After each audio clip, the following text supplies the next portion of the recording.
tell the truth? Mark Benskop, defend the ghetto youth. Mark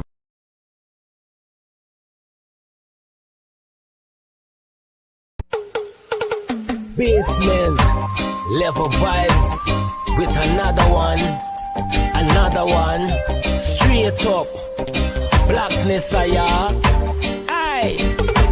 Who tell the truth? Mark Benskop, defend the ghetto youth. Mark Benskop, radio station is the fruit. Mark Benskop, straight up from the root. Mark Benskop, who tell the truth? Mark Benskop, defend the ghetto youth. Mark Benskop, radio station is the fruit. Mark Benskop, straight up from the root. Mark Benskop, I do it for the love, him not do it for no money. Straight up, him attack, educating everybody. Big up my friends and big up my family. Turn on the radio, catch the vibes, it's integrity. Straight up, Benskop stands for unity. One people, one nation, one destiny. Free up the truth in the air, even the blind can see. The deaf can hear, the dumb can talk, the cripple can walk. Boom. Who tell the truth? Mark Benskop, defend the ghetto youth. Mark Benskop, radio station is the fruit. Mark Benskop, straight up from the root. Mark Benskop, who tell the truth? Mark Benskop, defend the ghetto youth. Mark Benskop, radio station is the fruit. Mark Benskop, straight up from the root. Mark Benskop, we have to gather wrong, grab a seat and sit down, pay attention. Education, liberation, we have to stand strong. Benskop upon the radio, lively up the program. Everybody call somebody and let them turn and tune and on the radio and catch the boom song. We boom it up already, we have to boom it up again. Expose and reveal him. Who tell the truth? Mark Benskop, defend the ghetto youth. Mark Benskop, radio station is the truth. Mark Benskop, straight up from the root. Mark Benskop, who tell the truth? Mark Benskop, defend the ghetto youth. Mark Benskop, radio station is the truth. Mark Benskop, straight up from the root. Mark Benskop, I do it for the love, him not do it for no money. Straight up, him attack, educating everybody. Big up my friends and big up my family. Turn on the radio, catch the vibes, it's integrity. Straight up, Benskop stands for unity. One people, one nation, one destiny. Free up the truth in the air, even the blind can see. The deaf can hear, the dumb can talk, the cripple can walk. Boom. Who tell the truth?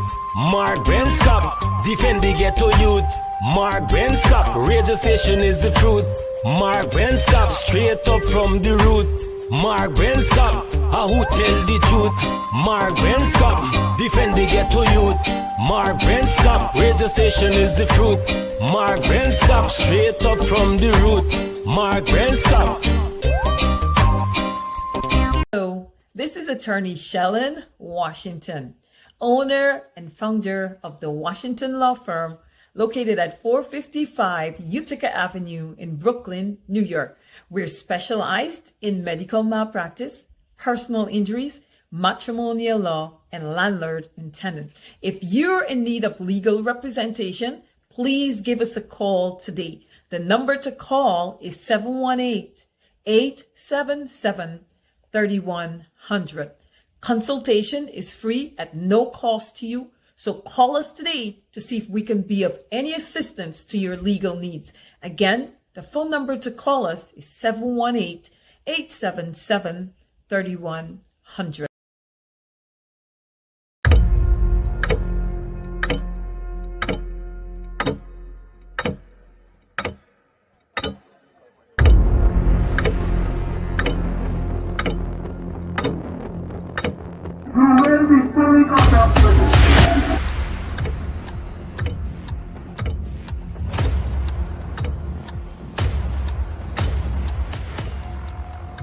Mr. Watts, he's armed himself shots.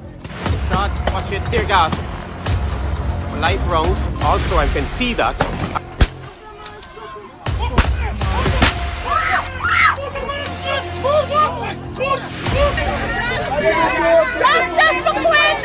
Right, about now, I live in Guyana, right about now, I am in Guyana no more. I think I will go and nhà mình hủy nữa ở đây không lại không ở đây không có cho bò mi ở đây có phải là mình có ai em bên ngày anh nó mù ai em bên ngày anh nó ai có bò mi ai fly nó có bò mi things cheap there.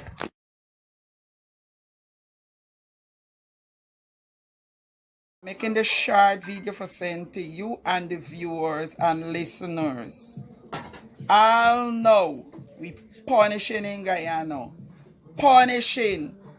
Rice gone up, sugar gone up, flour gone up, cost of living just gone up, gas gone up from 3,400 to 3,800. Real hungry days under this installed PPP government. Real hungry days we gone back to. Guyanese, oh, real hungry days, real hungry days.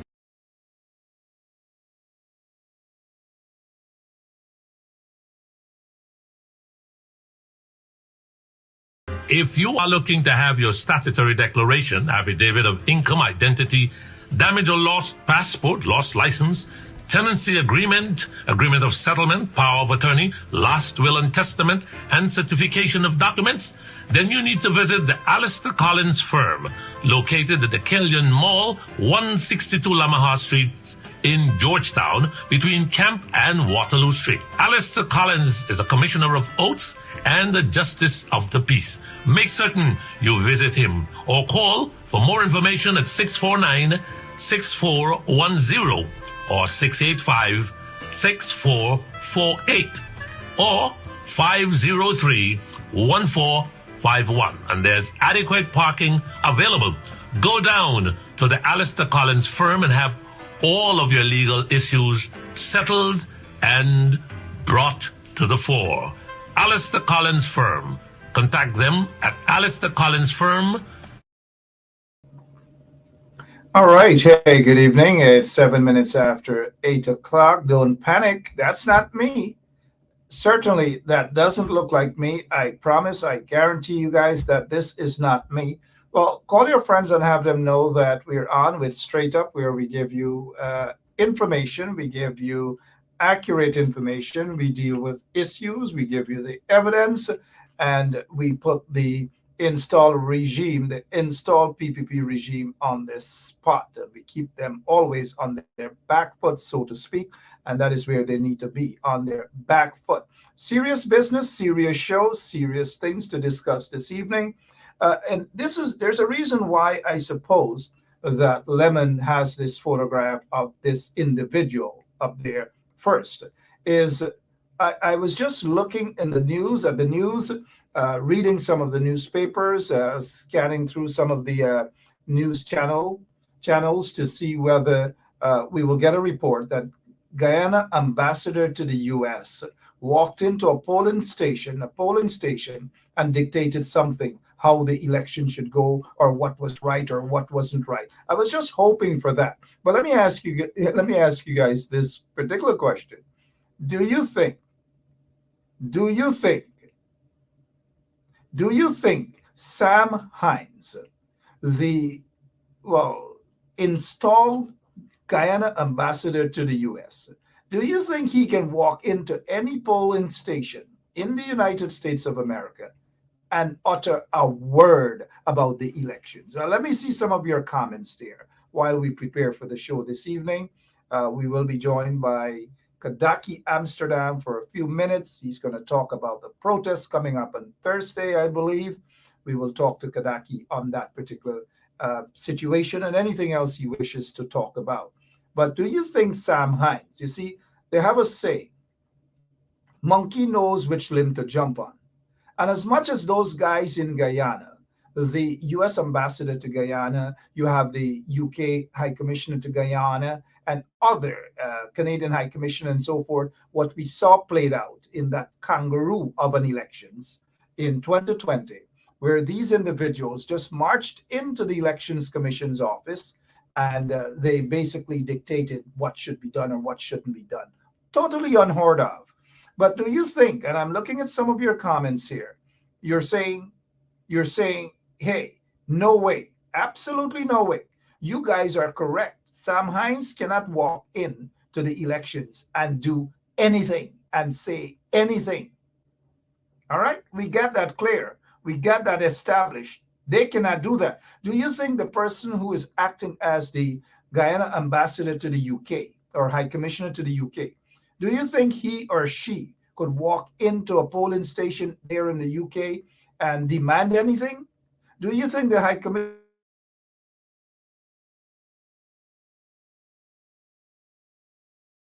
hear anything about all right, look, I might as well just stop, man.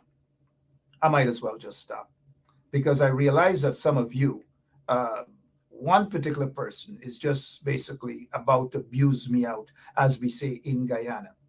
Right away, Miss Book is saying, hey, rest yourself. Rest yourself, Naman. In other words, it means move on to something else. Rest yourself. Rest yourself. And for those of you who are non-Guyanese and who are watching this program, good evening to you.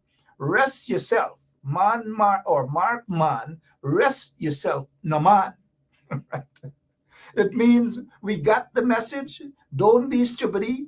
Don't be buzzity. We got the message that no way, absolutely no way, Sam Hines could ever dare, even if he believes that he get more see done by God, he dare not.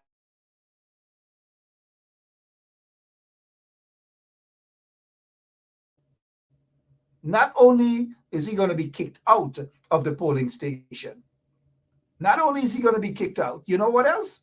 He will be kicked out of the United States of America. That is exactly what will happen. But I say all of this just to start off and look into the sky and say, Father God, help us there in Guyana, right? Let us move on. Get him off the page, please.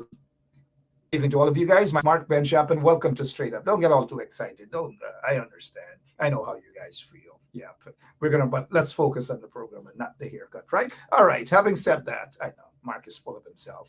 Good evening to all of you.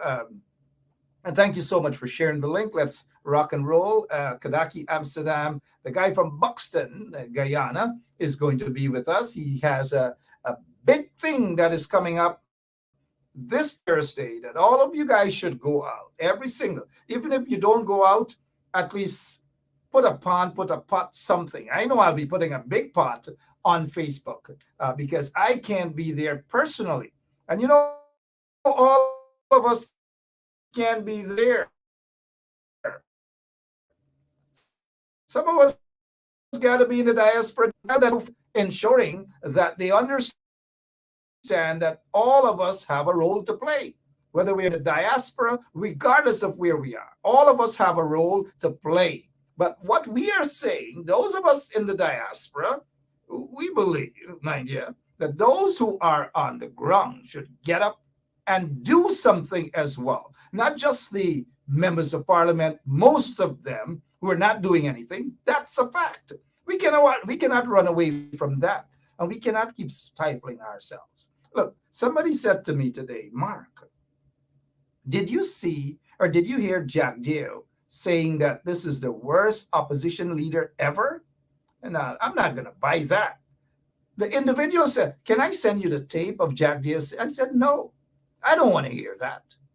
You know, I have issues with the coalition. Yes, I do. Let's not beat around the bush on that. You guys know I have issues with them. I don't them, but I want more representation. I want more of those MPs to come out, to stand up, to be brave. Don't tell me anything that, oh, we live here. I was there. I was on the battleground. I was on the field. I know what it's like. You know, but you've got to be brave. It's not about, you've got to be brave. You've got to stand up. And don't tell me that I'm just sitting on social media talking. I've been there, done that. I know what I'm talking about. You've got to stand up against those bullies. You got to confront those bullies. Please do, right? And then we will talk good things about you guys on Ben Shop Radio or right here on Straight Up. We will do that. We want you guys to succeed. Don't think we want you guys to fail. Hundreds of thousands of us in the diaspora don't want our brothers and sisters back home in Guyana to fail. It is where our naval, but as we say in Guyana, naval strength. It's right there, it's buried. We can't run away from home. It is our home. We love Guyana. We want the best for Guyana. And some of you back there don't think that the purpose of folks in the diaspora is just to throw a little ting-a-ling. Well, when I said ting-a-ling, sorry. Jack, they might be watching and might get all excited when we say throw a little ting-a-ling. We mean a little, whatever it is, contribution, financial contributions and so forth. Folks in the diaspora are not here for just that. They're more. And folks in the diaspora have been doing so much more. They get in touch with their congressmen. They get in touch with their congresswomen. They get in touch with their senators. They write letters to the White House. They do all manner of things. I know scores of people who do that. Scores of people who contact their congresswomen or their senators and so forth and say, what are you doing to assist the people in Guyana? When there are protests over here, there are folks who go out. There are more people who go to protest in the U.S. than those who go to protest in Guyana. And that must change. It must be a hand-in-hand something. Like the hand-in-hand insurance. It's a relay. We pass to you, you pass to us, we pass. And that is how we're able to confront the beast in the room, the political beast, the political enemies. That is how you confront them. You don't confront them by crying, complaining, who do more, who should do this, who should do that, who should come back home, who abandoned. Like one guy sent me a message. Obviously, he's a PPP guy, right? Calling me a non-entity and all them. I don't know since when I'm a non-entity. And what is the definition of a non-entity? They love to say you non-entity. Gosh, I'm just sick and tired of some of those. Nimakaram. All right, good evening again. Welcome to Straight Up. My name is Mark Benshap. We are going to, and speaking of whether Sam Hines could walk into a polling station and demand certain things, it can't happen. Do you think, look, if I were to call Sam Hines right now and ask him to pronounce on the US elections, guess what he's going to do? Let me see if you guys know Sam Hines that well. What do you think Sam Hines is going to do? Sam Hines is going to look up into the air.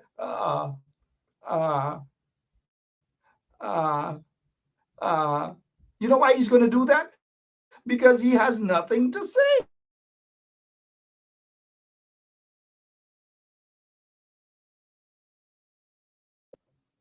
Unlike what happens in Guyana, it seems as though we're having some internet connection problem in Guyana, mind you. So here what? Let's get straight into this business here tonight, right?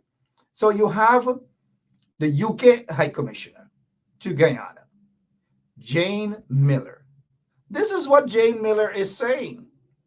Anywhere in the world, Jane Miller, anywhere in the world, you got to make sure your voters list is regularly updated. And that is what's happening here. We don't know. It is not happening there, Jane. Please stop it. Please don't go that route. Please don't say that. It is not happening. That is what the PPP folks probably telling her. Let me continue. And that is what's happening here. So always the people who have died and people who have moved out of the country or whatever, you need to make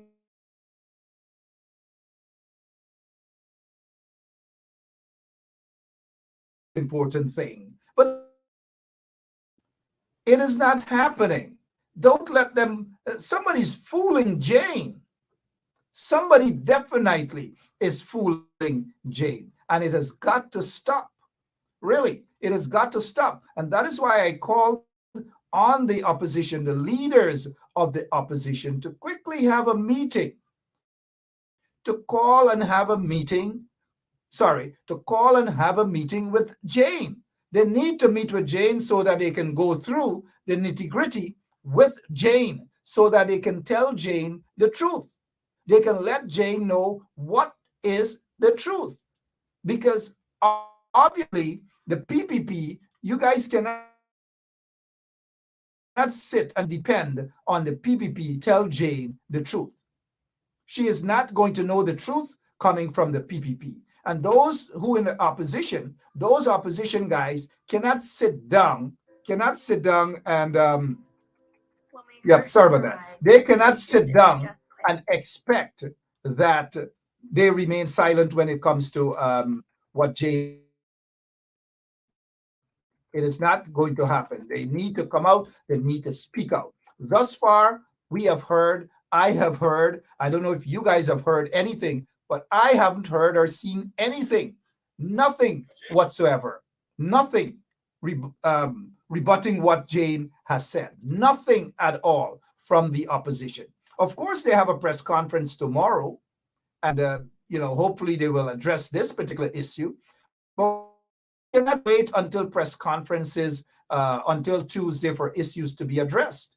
Issues have to be addressed. As soon as it happens, you got to be that sort of proactive opposition. You got to ensure that it is addressed forthwith. Now, hopefully Jane is watching. And let this sink in, please. Let this sink in.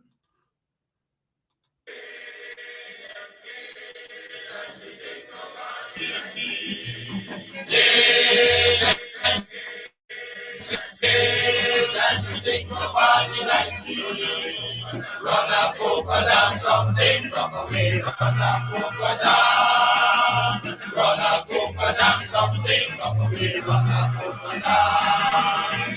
Jane and Jane, and she take nobody like she. Jane and Jane, and she take nobody like she. Run a polka down something, rock away, run a polka down. Run a polka down something, rock away, run a polka down. Jane and Jane, and she rocks her body with her heart. Jane and Jane, and she rocks her body with her heart. Run a polka down something, rock a polka down. Run a polka down something, rock away, run a polka down. Jane and Jane, and she walk up in the style. I sent you the link, but I just sent it again. And she walk up in the style. Run a polka down something, rock away, run a polka down. Run a polka down something, rock away, run a polka down. Jane and Jane, and village fire rock wild. I don't know about you guys, but I can listen. I honestly can listen to that. I honestly can listen to that all night. All night I can listen to that. And perfect song indeed, right? Perfect song, Jane. Right? How many of you guys know that? How many of you guys know that particular song? What is somebody asking me here now? You think she does not know that? But that's the arrogance of these people. And on full display, there's Simon. You're so correct. Sometimes we think they're smart, when in fact they're not smart. I experience with people that are smarter than us, when in fact they're just not smarter than us at all. But this mind game that is oftentimes played, that we allow a little, maybe a little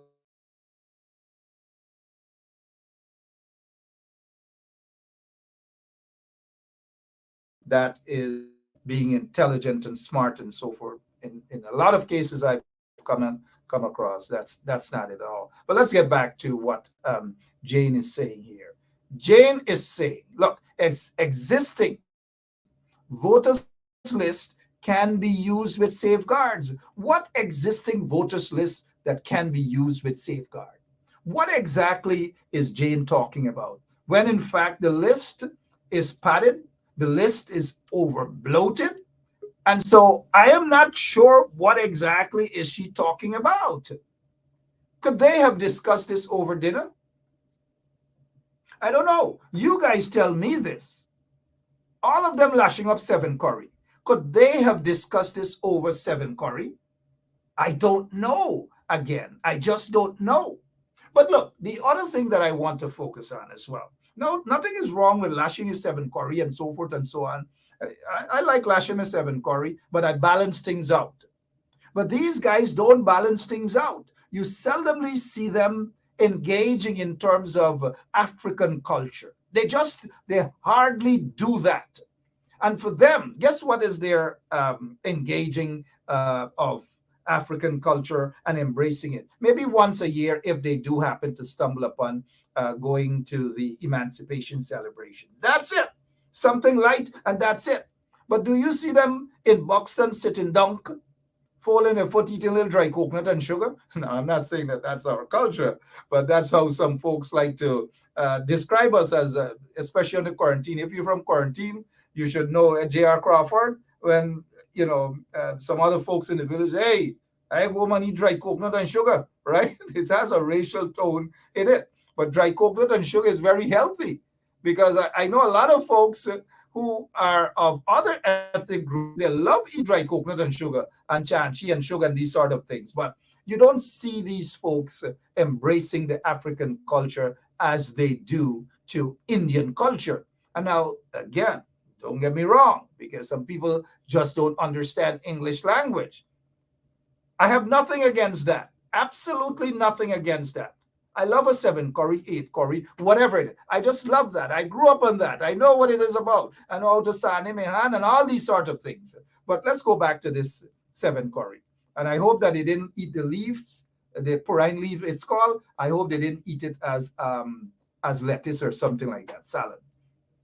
But this is what they do almost all the time. Almost all the time. And nothing for Black people, if you want to put it that way. Absolutely nothing. So they go around by Border Market or Stabroek Market and they feel that is it, right? That is not Black people's culture. Stabroek Market and Border Market and so forth. I want to see these guys dressing up. The other day they had libation and all these sort of things, but they don't partake in these things. It is as though Black people doesn't exist. People of African descent don't exist at all for these folks. And just, they just don't do it. And I gotta be honest, man, I feel a way because they're just being too one-sided. Maybe that's why a lot of them don't come out and speak out when injustices are meted out against persons of African descent. They're silent, they're quiet, they have absolute nothing to say. And we must sit down and, by the way, our operator said that Kadaki, I want to show the brother some respect instead of having him waiting long in the back. Sorry about that, Kadaki. Good night, and how are you, sir? Good night, Mark. I need to unmute, so I'm not. Yeah, you're here. Good night. Good evening to you, Mr. Mark Benchcap and viewers. Good evening, Mr. Operator. I'm okay. Yeah, I'm okay. Good night. Good night, Mr. Amsterdam. I was going to make a quick point, but I lost it somewhere along the line. Is there anything you disagree with me, pertaining especially to see how the ABC ambassadors, how they operate and how they lean towards mainly one ethnic group and one culture? The evidence is there. Is there anything you disagree with me there, sir? Not at all. They say birds of a feather flock together. The folks in the PPP behave as though they are the new masses, and the original masses treat the folks in the PPP like they are, their representatives. So I'm not surprised when you see them sitting together in all of these quote-unquote cultural events. And don't you be surprised at what a little bit of 7 curry could do to the minds of these folks, who, like you rightly said, might have eaten the puri leaf salad and think it's a bit tough for salad. But well, let me tell you this: what 7 curry does to the mind. 7 curry doesn't do much to the mind; it does a lot to the belly. I'm a 7 curry kind of guy, right? And I embrace every culture, and I don't eat the purine leaf though. But let me say this to you before we move on, Mr. Amsterdam, and thank you much for joining us. I know you have lots of things coming up. I guess you guys have a protest in front of GCOM tomorrow. Yes, naturally, Tuesday's protest. What should I say? Conducted in front of GCOM on Tuesdays. But you know what's funny, Mark? I passed that area today, and the entire block is cordoned off already. They are. because I was told that the chairman is complaining. She getting belly walk. She's saying that people walking over punch, all manner of things. I don't know what's going on with her these days. I just don't know. But one thing I know for sure, though, anywhere you go, Kadaki, you have this strong soldier behind you, Rhonda Lane, always there with you. She's saying good Definitely. evening, good night, Kadaki. Yeah. Good So, evening, Rhonda. Let us. Yeah, go ahead, Kadaki. Yes, just this morning I was acknowledging Rhonda and Emily and the Rastaman and the few others who would join me religiously when I'm out there for protest. I must big them up. I don't want to call the names of those who are not known by names. But Rhonda and Emily definitely they're always out there by my side, and I really, really appreciate that. Let me ask you something. Let me ask you something. You said Rhonda Lane, Emily, and Rastaman? Yes, Rastaman. Well, one second before we get into that, and thanks again to all you people. I sincerely do hope you're not talking about this guy. Right? Here. So here. You left me out. I got you out back. I just played the spoiler. I know a guy now. Seriously, somebody got to carry fire. Somebody got to carry fire. Yeah. Mark, there's a difference between a Rasta and a dread. Absolutely. What is your take on the utterances of that individual who portray himself as a Rasta man? Your take. Well, I think I've addressed that before. It's just a show of the kind of betrayal that African Guyanese have to endure from many of the folks who present themselves to them as leaders. He was just caught, as they would say, napping with his pants down. I was pointing out last week to somebody that he wasn't even aware a video was running. I am sure he was of the opinion that it was a photograph being taken. If you listen closely to that video, you would recognize that apparently somebody was about to change it, and Deadfall said, "Don't change the thing. What are you changing it for?" Right? Because it will serve its purpose to have him on video. I'm not surprised. A lot of people sell their souls for little or nothing.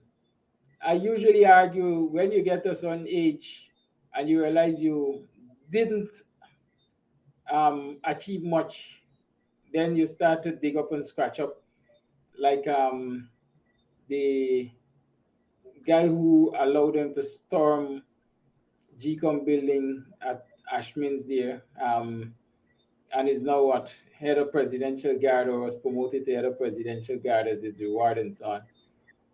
A retiree or close to retiree, he got to find somewhere feathering his bed, and so he could be a spoiler or an undercover dread, like the one we just saw.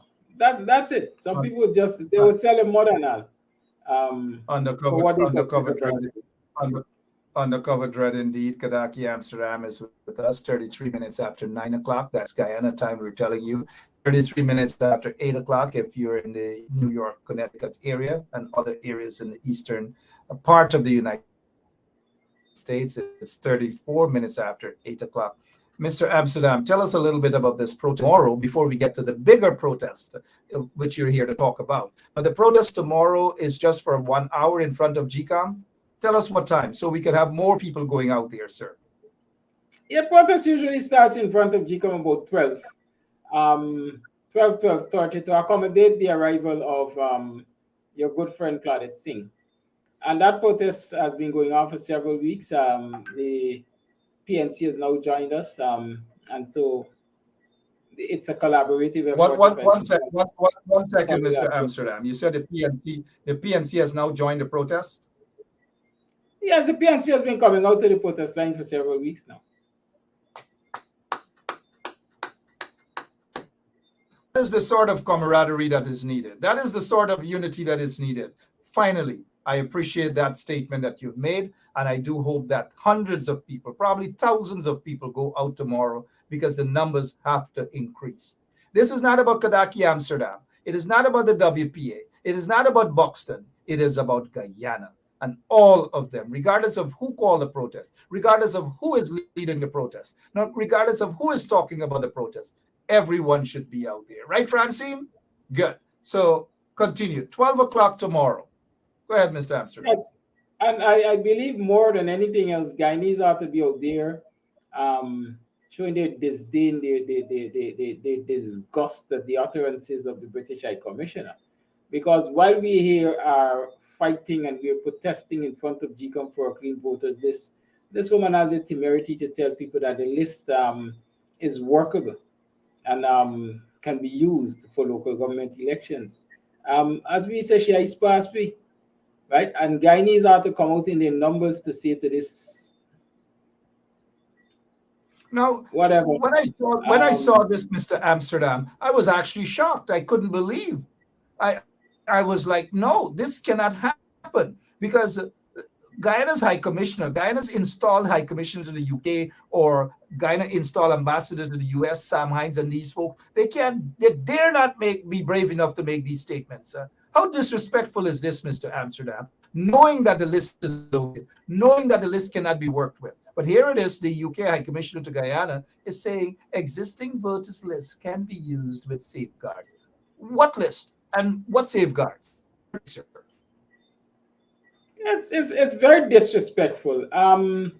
Because, like you say, we can't go to the Brits and tell them how to manage their democracy. We have seen them change prime minister, like when we changed Dirty Underwear, in quick succession, in recent times, and we dare not comment and say, man, yeah, your democracy is not working and so on. As a matter of fact, they will say that their democracy is working, and that is why they could have done it so often, because it is working. Why do they feel, or why does she think that they are better than us, that they deserve a functional democracy, and we have to put up with any old thing? I am sure the British will not even entertain the thought of an electoral list that is as bloated as the Guyanese list, right? And so they pass. And when you consider the fact that I found out over the weekend that the PPP is in African Guyanese communities, walking around with pink lists, going house to house and finding out who died from that family in recent times and so on, and marking it on that pink list.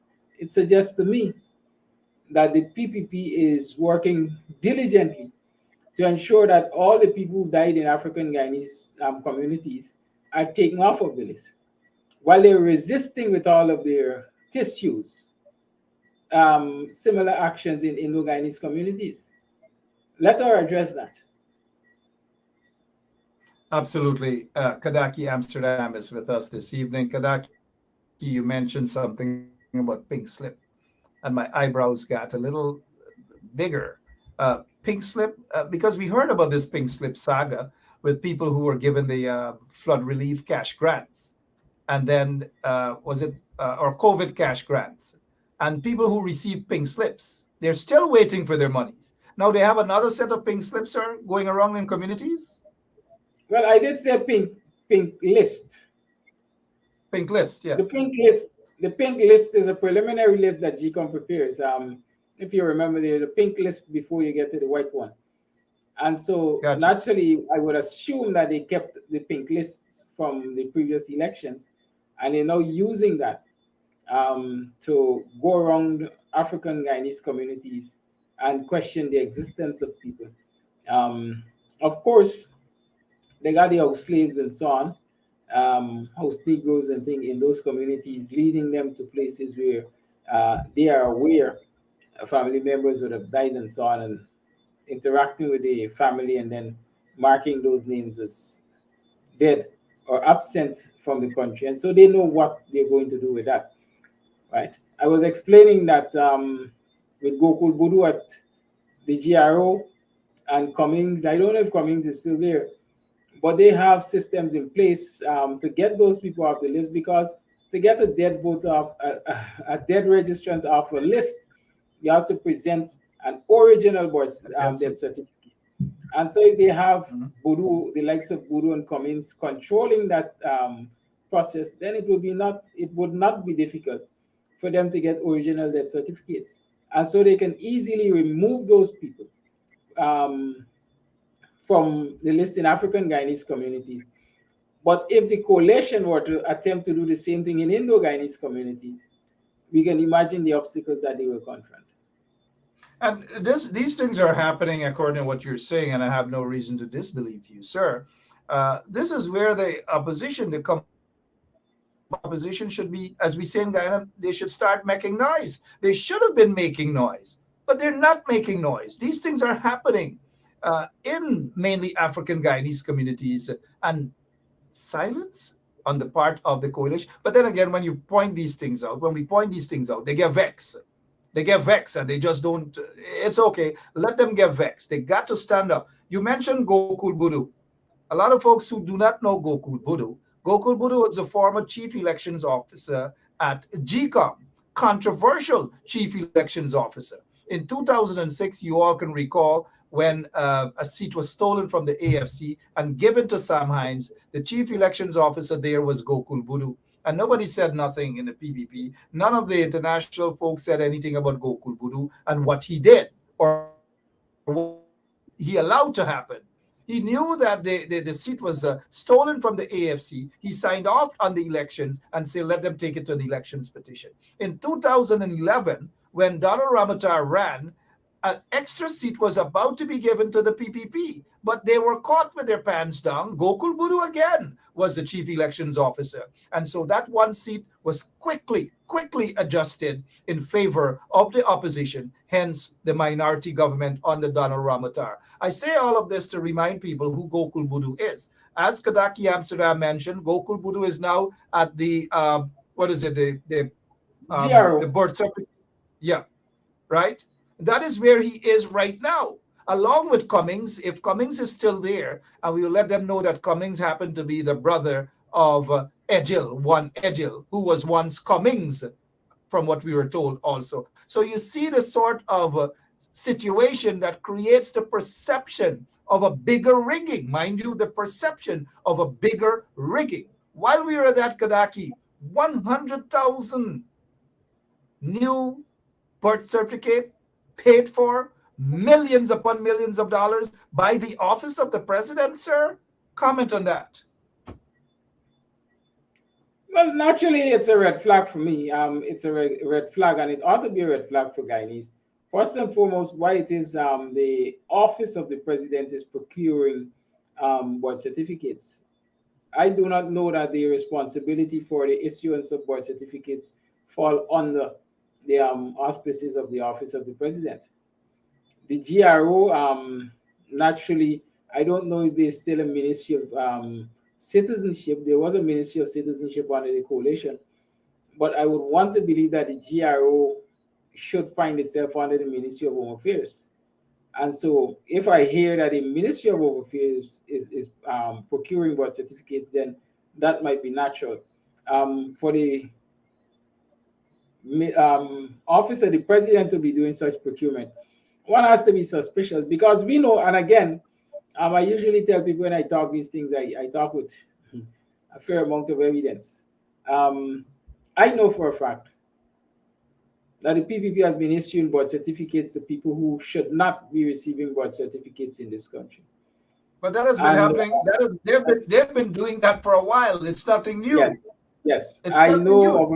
In other words, you're up to their old tricks again. Yes, old tricks. I know of an operation that they carried out at the back of Collagen, where a lot of Venezuelans were given birth certificates. And so we have to pay attention to that, close attention to that. I don't know how we are going to keep tabs on it, but we have to pay close attention. Let me ask you this, Mr. Amsterdam. Let me ask you this, my friend, and let's be straight up. All of these things, birth certificates being issued to people who do not deserve it, an illegal path that the PPP has obviously taken. Again, we've heard of them walking around into predominantly African Guyanese community with the pink paper, scratching out people's names who they believe to be dead. The person could very well be out of the country, and without any evidence of death certificate, persons' names are being struck off the list and so forth. And again, Mr. Amsterdam, the opposition, the combined is quiet. Sir? Well, listen, Mark, I personally, I try to avoid judging or bashing the combined opposition because I don't It's know not, how much. we're not, no, sir. We're not bashing. No. We're not bashing. All right. We're asking a simple question. It's not Well, bashing, I'm sir. saying I try. Okay, I try to not exert too much of my energies on what the combined opposition is doing, because I say I have a responsibility as a citizen, and all Guyanese have responsibilities as citizens. And if the combined opposition is failing at leadership, as many people argue, then citizens have to take up their own mantle and lead. I don't know if they're getting this kind of information because, like many are arguing, many of the parliamentarians, for example, are not seen as people would like to see them.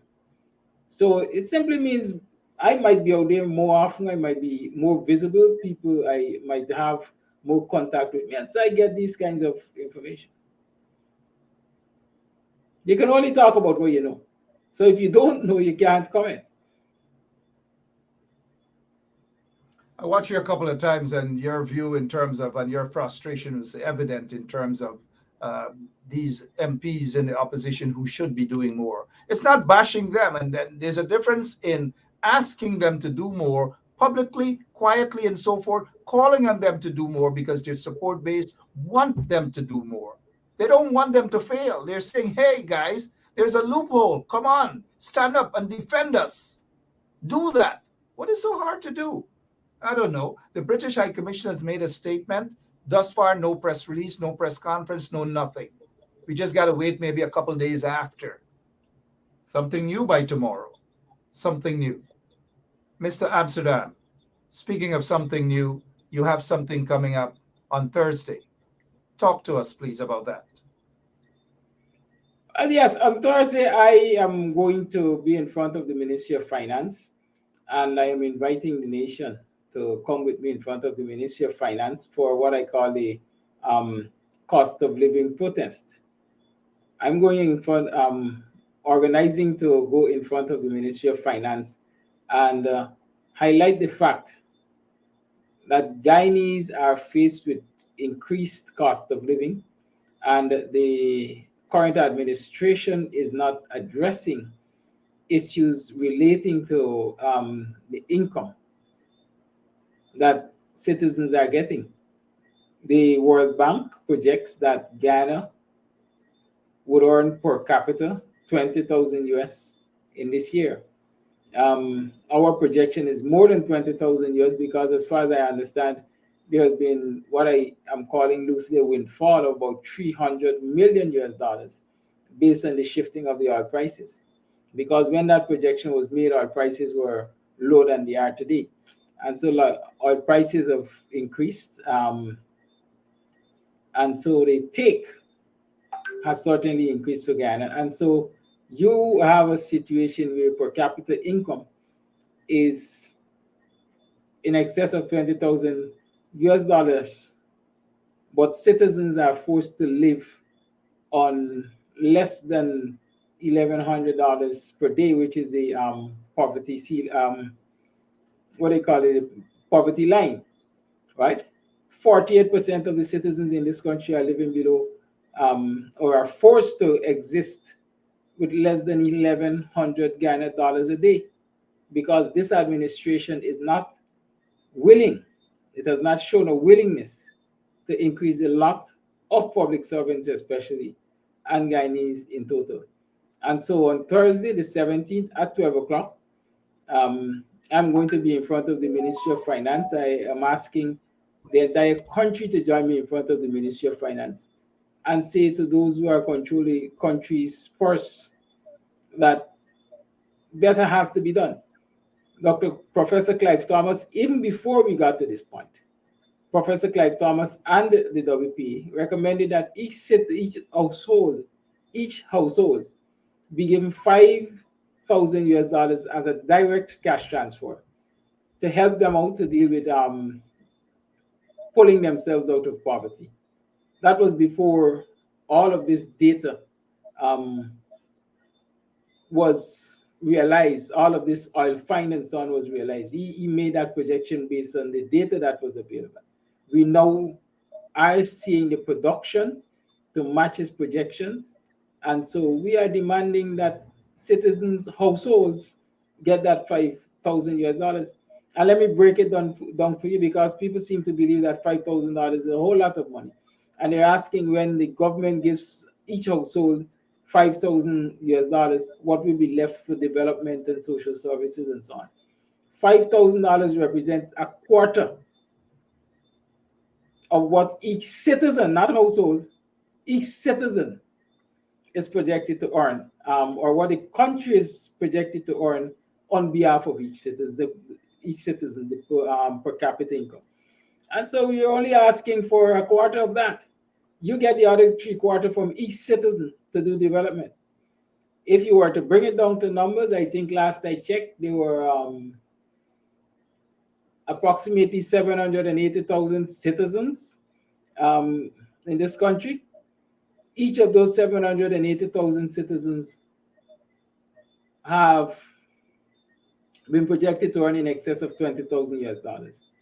There are only about, I think, 7,000 households, right?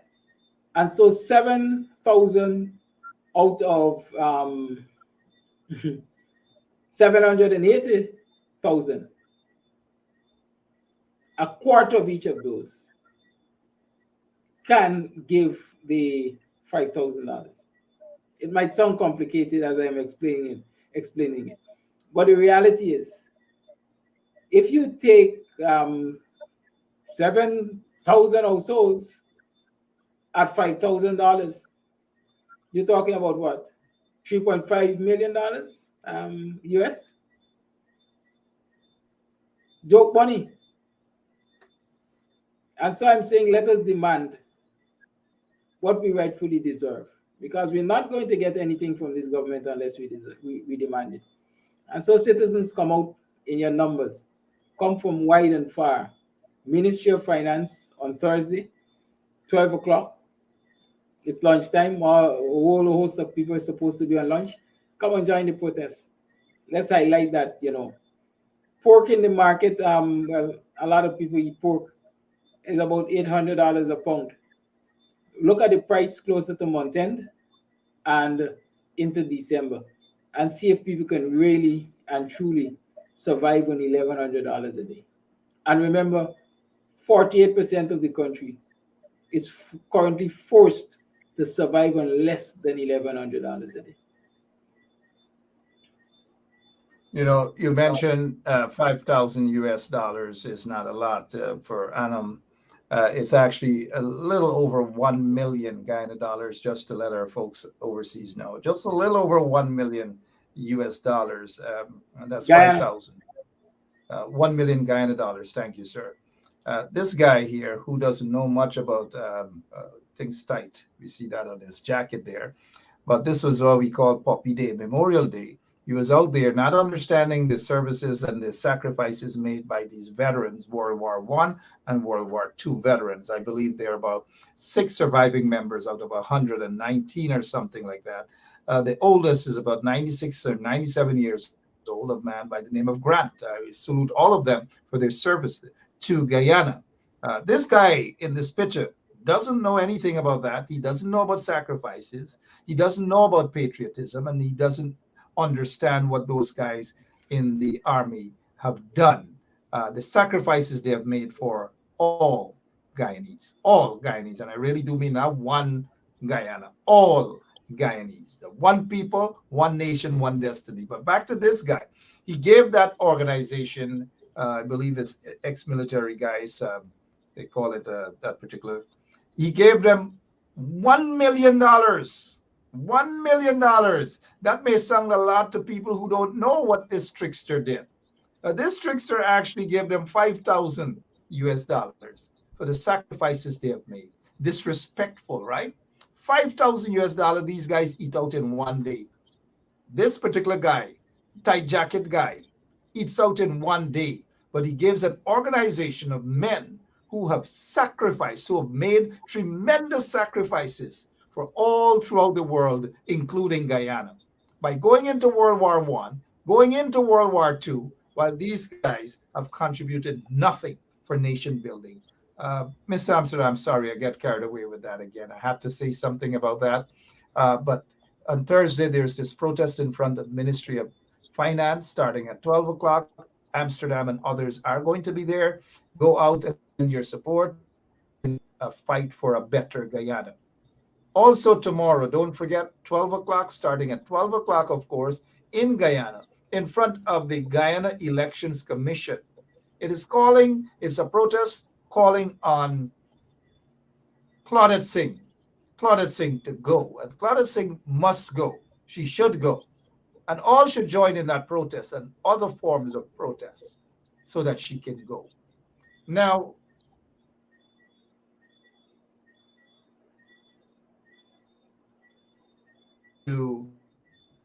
sorry about that, Mr. Amsterdam. I missed that other question. But the fact that she's still sitting there, not going anywhere, not doing anything, it means that the pressure must mount from all sides, whether it's the tapes that I have of her, whether it's messages I have of her, or the protest that you guys are doing on the ground. But what is your take, Mr. Amsterdam, on the Commission of Inquiry into the 2020 March general and regional elections?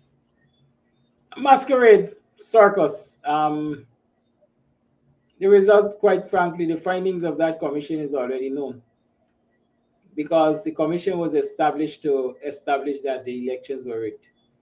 And so it's a circus to me, a set of people masquerading at the expense of the Guyanese citizens. Again, we see money being thrown down a tunnel when it could have been used to improve the lot of the public servants, our teachers and nurses and so on. That's my opinion of it. It has no credibility. The report will have no credibility. A waste of time. What's the word on the ground, Kadaki, about the commission, the farce of a commission of inquiry? What's the word on the ground, the ordinary folks? I don't even hear them discussing it. It is like a non-event as far as I know. Not a whole lot of Guyanese are aware that the commission of inquiry is going on. I haven't heard a lot of discussion, if any, at all, around it. Did you listen to the laughable testimonies given by some of these characters, like a Schumann and like these other individuals? I mean, it's a comic show. You host a better comic show at your club than these comics who go to testify at the COI. I respect folks like yourself, Mark. You have, I don't know, you have a lot of strength to sit and listen to those folks. I can't stand any of them for more than I don't listen to them. I don't listen to them. I might read a report here or a report there about what is said or what was done.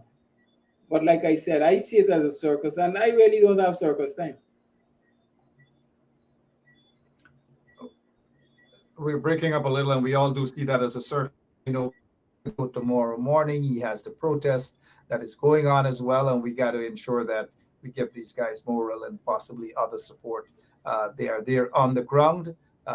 It takes two hands to clap, and those of us in the diaspora, we have to do our part. We have to call our relatives, we have to call our friends, we have to post it on social media, and these manner of things. That is how teamwork operates. But I noticed some people are commenting. Let me just say, they're not talking about you and I, Kadaki. Far from it. They're talking about some Wazarali Nabi. I don't know, Kadaki. My dear people in Guyana and the world is the people on this radio. Look, the minute he spelled radio like this, right, gotta get the award. The minute he spelled radio like this, So we got to give it to him before we ask for your closing remarks. I knew somebody was going to get it, and up comes this trench grapple.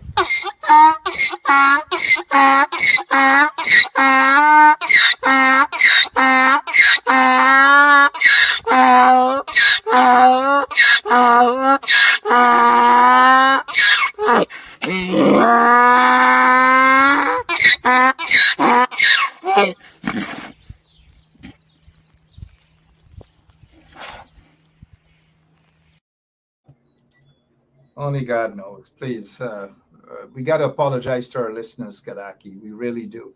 What's the cost of living like, and how are people getting by in that country, man?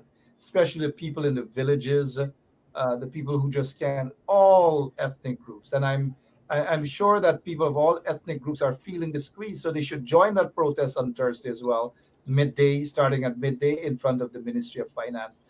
Cost of living so high, but yet these people in an installed regime are trying to deny that. Sir, talk a little bit about that for us, please. Well, listen, I went to Barbies, a few weeks to talk about what was happening at Alness and Hogside, Lancaster, and so on. And we happened to pass through the market for a brief moment. And the That's people, Port Market you're talking about, right? but I can't, most likely. Kadaki, you went over by my territory. You went by Alveston. You went by Lancaster. You went Liverpool. You went Rockstead. You went Alness. You went Big Alness. And then on your way back on the west side, we stopped you at stopped market. at Right. Port Morant Market. Port Morant Market. Right. Go ahead. So vendors there are complaining that, things are tight. People don't have the spending power. Good? And when you talk to residents in other parts of the country, I live in Buxton. I live next to Annandale Market. I get access to Annandale Market and so on. You see people are complaining about what they get to carry home with their monies. $12,000 and $15,000 now you're going home with a few black bags, as we like to call it in this country, because things are tight. I said to you, for example, pork is about $800 a pound, and chicken is, the last I checked, chicken was $500 or $600 a pound. Wait a minute. Pork price gone up? Well, certainly.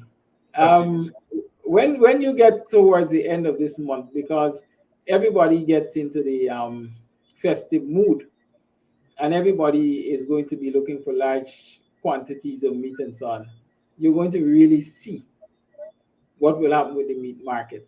And I am focusing on meat because it's that singular item that perhaps most people, not all, most people focus a whole lot on.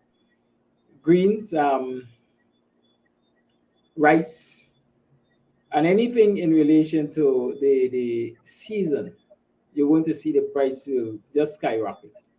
But right now, as it is, people are finding it difficult because the prices are already high.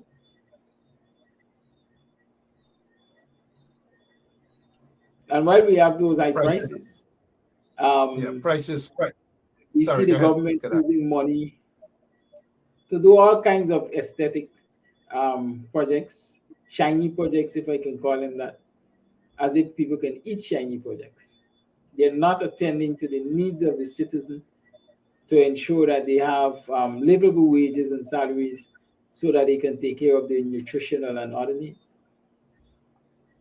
Somebody said pork price gone up. Everybody's saying pork price gone up, pork price gone up. It seems as though the government the installed regime is deliberately allowing pork price to go up. This guy, Colin Barnwell, is saying people got to avoid expensive pork. Chinese-made pork. You never know. Mr. Amsterdam, there's this protest again coming up this Thursday, 12 o'clock in front of the Ministry of Finance. Go out, guys. If you can support, put up your pots, put up something. We've got to intensify the pressure against the installed PPP regime. We've just got to do that, despite what some of their friends in the diplomatic community, some of their friends who are more concerned about probably the oil profits and so forth, and not necessarily about the well-being of all Guyanese. Occasionally, they splatter a little thing to give the impression that they care about African Guyanese, when in fact the evidence is quite glaring that they just don't give a damn about African Guyanese. Mr. Amsterdam, your closing remarks, please, sir. Well, let me say thank you for having me this evening. Viewers, thank you for having me in your space. Those of you in the diaspora, thank you very much for your continued support. Some people are of the opinion that I've been bashing you. I'm not aware of that, but let me say to you, I see no need to bash you. And so let me repeat that I'm very grateful for the support you have been giving to CAMS TV. You have been giving to CAMS TV. I will encourage you to encourage your relatives and friends who are here at home to come out and support the protest on the 17th. That's Thursday the 17th in front of the Ministry of Finance at 12 o'clock. Right? Guyanese, those of you at home, I will encourage you to put fear behind and come out to the protest line to demand what is rightfully yours. Unless we demand what is rightfully yours, and unless we make those demands that these benefits must come to us in a structured way, we're not going to get anything. As we've seen over the weekend, I think it was the World Bank again, saying that hampers and so on are not long-lasting gains for the citizenry. Some of you might have become accustomed to getting a handout here or getting a handout there, but handouts don't count. What matters most is when your benefits, your increase in wages and salaries and so on is reflected on your pay pockets on a monthly basis, because it will at the end of the day impact your retirement benefits. And so don't be fooled and don't be fearful of standing up for what you rightly deserve. Come out to the protest line on Thursday, 12 o'clock. We all are going to be out there to support each other. All right, thank you so much, Kadaki. We'll carry that ad a little more. We'll do that tomorrow as well to push for the protest in front of the Ministry of Finance. And folks, don't forget, tomorrow in front of GCOM, there's another protest there. It's a Tuesday protest from mid on it goes. Kadaki, thank you so much. Continue to be careful down there in Guyana, as I oftentimes describe the battlefield. That's where the battle goes on. And salute to you guys who are doing what's necessary and who are brave enough to do what is necessary, even though you're not being paid to do what you're doing, and even though you don't receive duty-free concessions and all these things to stand up and represent your people. But you take upon your own as a practice.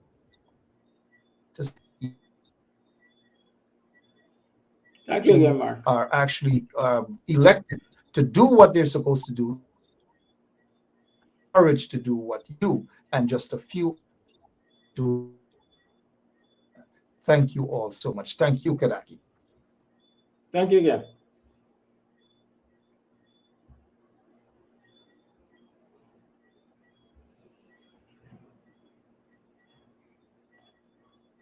On 1 FM. We are going to be back tomorrow, same place, same time. But before we go, we have not about the 7 Curry guys, them, right? I want to see them dress up in a dashiki and at Kildonan Village or Norney or Anis or Philippi and sit down eating little nice cook up, little nice shine rice, little nice fufu and these sort of things too, right? They must be happy doing these things as well, guys. Come on, this is not a one-sided show, right? It is not a one-sided thing. If you do it for one, you do it for all and you show your balance. I hope they can go into those villages and pong some fufu. Go in Buxton, go in Belladrum, go in those areas, go at African celebrations as well. Our indigenous brothers and sisters as well, go out. Don't make this thing a one-sided affair, man. Oh, don't do that. Just don't do that. Because everything has become so obvious. Just do not do that, guys. Do not do it. You know, in Jamaica and these other places, you know, the diplomats, the diplomats dare not step out of their lane, so to speak, and make wrong pronouncements and stuff. They dare not do that. You know what I mean? They've got to be cautious because the Jamaicans talk show hosts and them boys don't ramp, and them girls down there, they don't ramp. You know what I mean? And so we hardly hear these sort of things happening in Jamaica. We hardly in Trinidad and Tobago, but only in Guyana. Only in Guyana these things happen, right? Where the diplomats feel they could talk anyhow and anything, and Guyanese must sit down and shut their mouth and just accept everything. But I tell you guys what, I am not from an era where you sit down and you shut your mouth. And the British High Commissioner said this, and we must, okay, all right, she knows what she do. No, hell no. They can't do that in Jamaica. They can't do that in Trinidad and Tobago. They can't do that in Barbados. They can't do that in Grenada, the Nutmeg Island, St. Lucia and St. Vincent and these places. But they can do it in Guyana because they feel comfortable doing it.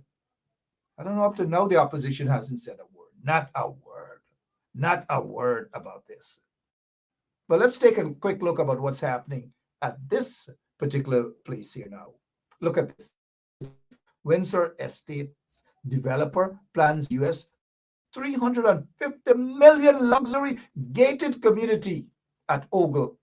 The same land they took away from poor people, the same land they took away from Guyanese, and then they rushed and they say that the people of at Nissel, and the people at the lands and surveys and all these manner of things took lands away and give it out to their people, which is a lie, which is a damn lie. So they took all the lands away from the people now. They flood the entire area and they give it to their friends over wherever, their friends.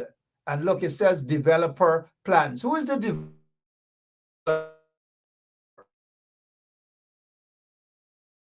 $350 million. Who is the developer? Let us see the developer. Who is financing the developer? Which bank this developer is getting the loans and all these sort of things? You see at the bottom there, it says the flooded Providence land when development of Windsor.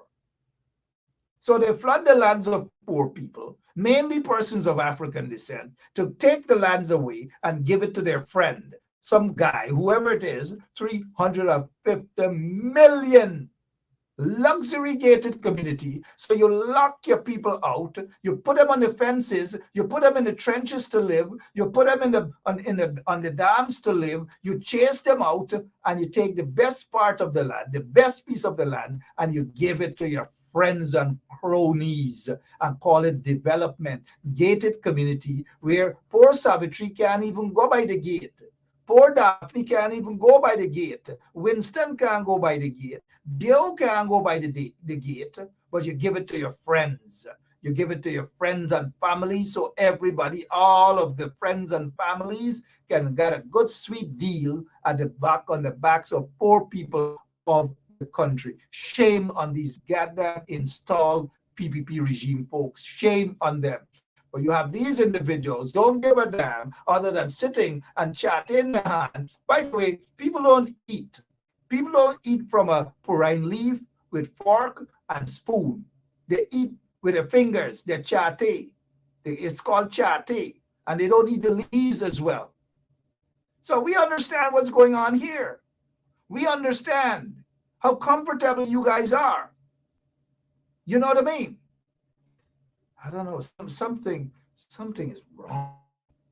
Something is definitely wrong. Now, getting back to what someone said about Jack Deere saying that this opposition leader, Aubrey Norton, is the weakest of all. Now, I don't need Jack Deere to be telling me that. I don't need Jack Deere to be telling us that. I mean, Aubrey Norton is trying. Can Aubrey Norton do more? Hell yes. There's no question about that. But we don't need, of all person, Jack Deere to be telling us that. No. Jack Deere should be looking in the mirror. He is the worst so-called president ever in the history of Guyana. Hundreds of people were murdered under his regime. Scores of people were assassinated. Sash Saw and some members of his family and his security guard. Sash Saw was then Minister of Agriculture, assassinated. To this day, Jagdeo and the PPP do not want an investigation. They just do not want an investigation. Red flag, right there, red flag. Courtney Crummy Wing assassinated. Compliments of the PPP regime, right? Ronald Waddle assassinated. Other people died at the Georgetown Public Hospital under questionable circumstances. People were tortured. People disappeared. To this day, there are scores of mothers who can't find their loved ones, their kids. Can't find them. But yet this is the same guy, for that being politically correct, who claims that Aubrey Norton is the weak. We don't need to hear that from you, Jagdeo, a loser like you. We don't need to hear that. He's with Dubai, not Dubai. Sometimes it's Dubai and Dubai. He's with Dubai. As one guy said to me, hey, Mark, you know Jagdeo is with Dubai? I said, what do you mean Dubai? You mean Dubai? Okay. People and their accents. I don't know, people and their accents. But Jagdeo, of all person, telling people that? Look at what happened under Jagdeo's presidency. Tons and tons of cocaine, drug lords, death squads, extrajudicial killings, massive corruption. Look at where he lives now. He sees Guyana as a business entity for him. And everything is about a business deal. If you think I'm lying, call Sue. Ask Sue. And so these guys get into government, not to do good for the people of Guyana, not to do good for their support base or by extension Guyanese. Their intention is not to do good. It is to take for themselves. So Guyana has become a big welfare state for these guys. They are the biggest welfare recipients, sucking the blood of the Guyanese people and raping the country inside out. They don't give a damn what they do, but they do it and they enrich themselves, their family members, and some of them even go as far to enrich their concubines. Shame on these vagabonds in the PPP. Shame on Jagdeo, who right now is with in Dubai, right? Is talking about Aubrey Norton. Now we will fight Aubrey Norton. We will tell Aubrey Norton, as I have tell him, that he needs to wake up. But we don't need Jagdeo to tell us that Aubrey is ineffective. We don't need that from you, Jagdeo. You guys in the PPP are ineffective. You think Irfan Ali has any idea as to how to run a country? No, he doesn't. Jagdeo, you don't know how to run a country unless it's corruption, massive corruption. That is how the PPP runs a country. Not from any vision, not from any policies, nothing of that sort. Blind vision that they have for that country. Destroy the country for 20-something years. Destroy the youths of Guyana for 20-something years. Incarcerated a heck of a lot of our young people who should have been given a chance for small amounts of marijuana and all these different things. Lots of things we can talk about. Shame on you, Jagdeo. You're no proper economist. You're no proper leader. You weren't a proper president. You are basically a flatfoot hustler who got into the office so that you could hustle off the backs of the Guyanese people. That is what you have been doing. And so shame on you. Shame on the PPP. It's a sad thing that you guys in the PPP are running away from the elections petitions. The elections petitions would have proven that you guys are the actual riggers of the March 2020 general and regional elections. Speaking of that, Claudette Singh, good evening. I'm waiting to see if Claudette Singh is going to go at the commission, the farce of a commission of inquiry, to talk her lies about the 2020 elections. I'm waiting for you, Claudette. I'm waiting for you. I swear to God, I'm waiting for you. I am doing so. Horrible piece of people running that country. Give the veterans, the vets, $5,000 US and think they're doing something big. Think they're doing something big. The only big stuff that we saw there on Memorial Day, This guy and his big guts can't even dress properly. Look at that button. Look at that tight stuff. Taxpayers' money mining this guy. Look at it. His watch, taxpayers' money. His small, extra small jacket, taxpayers' money. They're loafing. They're living like the biggest welfare recipients on the backs of hardworking Guyanese. Damn shame on them. All of them, including that one who passed through England the other day. Now let's get to this one here now. Prisoners complete anger management training. Prisoners don't need to go through anger management training. But mind you, hundreds of millions of US dollars spent for these programs. Hundreds of millions of US dollars. Look what they do. They just buy they get a little donation of a sewing machine, right? A sewing machine. And they go and they put a sewing machine. You know, I've been through the system. I know exactly what happens there. I know where the sewing machine is going to go, right? But, you know, this is what they do. And they have hundreds of millions of dollars for this, prison reform, judicial reform, and all these different things. And they waste the money. They pay their friends and family fat cat kind of salaries. That is what they do. Jane, if you're watching, fat cat kind of salary, ask one of them what Ben Shep means by fat cat, right? This is what they do. Now, let's get back to this anger management thing. Anger management should be in Parliament. First of all, anger management should be at office of the president. Secondly, anger management should be with Mark Phillips and these guys. Speaking of Mark Phillips, before I go, I saw they were posing for photographs, pretending as though they're cleaning up Georgetown. Just walk around for the photo. They should clean up themselves. First of all, this guy needs cleaning up. There's no ifs, ands, or buts about it. All of them need cleaning up. Jagger needs cleaning up. Irfan Ali needs cleaning up. Mark Phillips needs cleaning up. Kwame needs cleaning up. They all need cleaning up before they could walk in the streets and say that they're walking around cleaning up Guyana. All of them need cleaning up, if you know what I mean, right? Because we don't call these chaps' name on this one here. All of them need cleaning up, right? Let's get back to this guy here now, Mark Phillips, who sits there as the installed puppet prime minister, so-called prime minister. He walks around Georgetown, went around Demico house side. I don't know if he was looking to buy something that them guys shaking in a little bottle, right, Francine? Lynette and you guys, Colin, you guys don't know what a little thing shaking up in a bottle.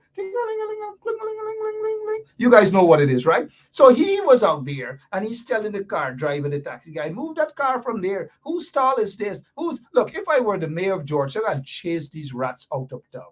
I'll chase them out of town. Because the central government is supposed to pay a fair share of taxes to the city. Right now, they owe the city hundreds of millions of dollars, and they do not pay their fair share of taxes. So what do you expect the mayor to do? The mayor can't clean up. The mayor could walk around a little bit and say that he hungry and he just eat, right? And then he do a little cleaning up and that's it. But they starve the city of the money that they owe the city. And then they want to dictate how the city should spend the money.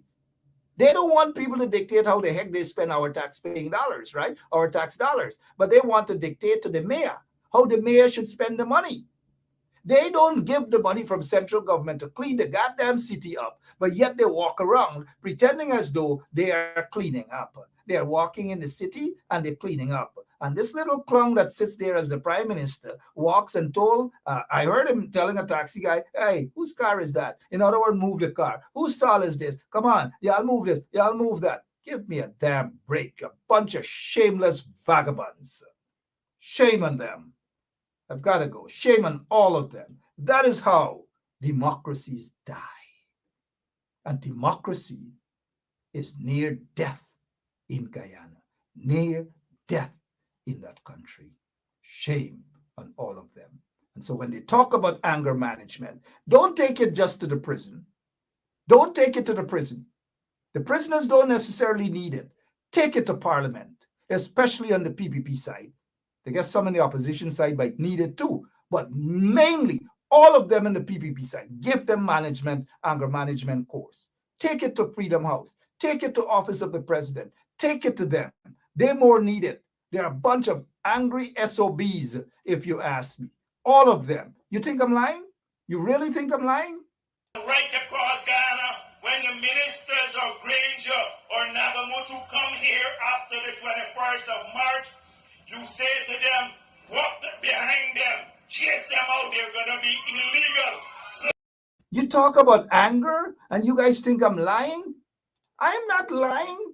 Look, the prisoners are not the angry ones. The prisoners are saddened because a lot of them are being are in jail. Some, on trumped up charges, and we all know about trumped up charges, right? We know about those things because it all happens for the most part under a vindictive, corrupt, racist PPP regime. You know what I mean? Speaking of anger, huh?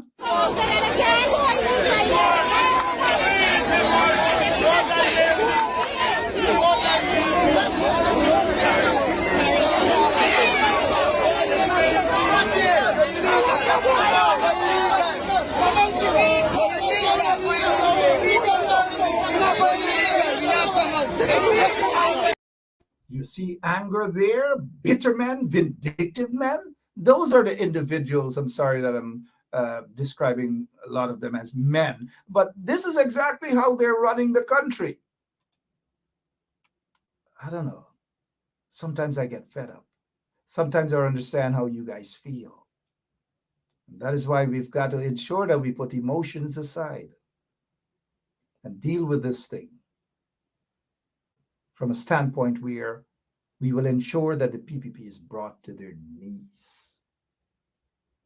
Prayers can't do it all. Even the Bible says prayers without work is what? It's death. And for those of you who think that prayers does everything, prayers do something. Don't get me wrong. I pray. I believe in prayers. But when I'm done praying, I go beyond just the prayers. I'll be back tomorrow. Same place, same time. Don't forget the protest is on. Go out and support those guys on their protest. On behalf of all of us in the diaspora, all of us who have not abandoned Guyana, some have not done so by choice. And so don't ever, some of you back there in Guyana, ridicule people in the diaspora. The diaspora have those in the diaspora have contributed tremendously. If you check at the the remittances. The remittances was in the billions of dollars. The billions of dollars to Guyana.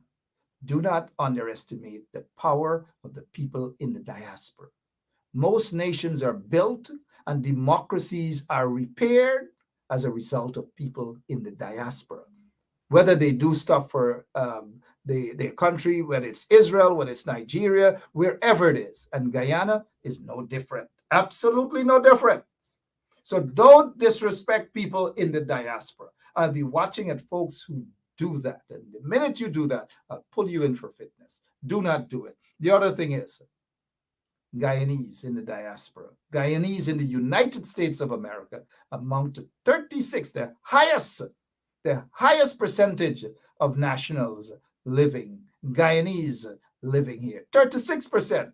It's the highest. It doesn't mean, I've heard one individual who's an MP said that 36% of the population in Guyana is outside living in, no, not the population, not 36% of the population, is 36% of individuals from other countries. And Guyana tops that list. Just imagine if there was any form of unity, real unity, not the one Guyana crap that garbage individual is talking about. We're talking about real one people, one nation, one destiny. I repeat, one people, one nation, one destiny. Just imagine if we had that amount of unity amongst ourselves. Unity. Whether it's Queens, whether it's Brooklyn, whether it's Staten Island, whether you live in a basement, or whether you live in an attic, again, or you're just renting a room, it doesn't matter. Just imagine if we had that unity, the powerhouse we would have been in the United States of America. We as our representatives in the Senate, in the House, or even governors. Just imagine the power, but we can't have that power. As much as we are on top, 36%. We flew past all of the others. 36% is a heck of a lot. It simply means, when we do the math, We have far more people living in the United States, far more Guyanese living in the United States than Guyanese living in Guyana. Just imagine the power that we have in the diaspora. And just imagine if we use that power in a unified manner, what we can do for our country.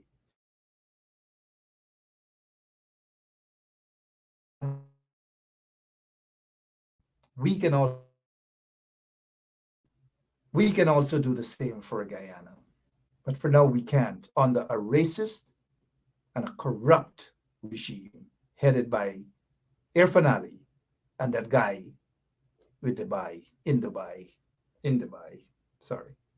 I'll be back tomorrow, same place, same time. God bless you all, and God bless that beautiful country. So long. Basement level vibes with another one, straight up blackness. Aye, who tell the truth? Mark Benscop, defend the ghetto youth. Mark Benscop, radio station is the fruit. Mark Benscop, straight up from the root.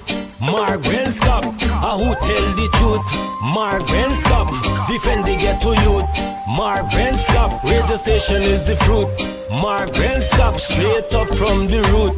Mark Benscop, I do it for the love, him not do it for no money. Straight up, him attack, educating everybody. Big up my friends and big up my family. Turn on the radio, catch the vibes, it's integrity. Straight up, Benscop stands for unity. One people, one nation, one destiny. Free up the truth in the air, even the blind can see. The deaf can hear, the dumb can talk, the cripple can walk. Boom. Who tell the truth? Mark Benscop, defend the ghetto youth. Mark Benscop, radio station is the fruit. Mark Benscop, straight up from the root. Mark Benscop, who tell the truth? Mark Benscop, defend the ghetto youth. Mark Benscop, radio station is the fruit. Mark Benscop, straight up from the root. Making the short video for send to you and the viewers and listeners. I'll know we punishing in Guyana. Punishing. Rice gone up, sugar gone up, flour gone up, cost of living just gone up, gas gone up from 3,400 to 3,800. Real hungry days under this installed PPP government. Real hungry days we gone back to. Guyanese? Oh! Real hungry days, real hungry days.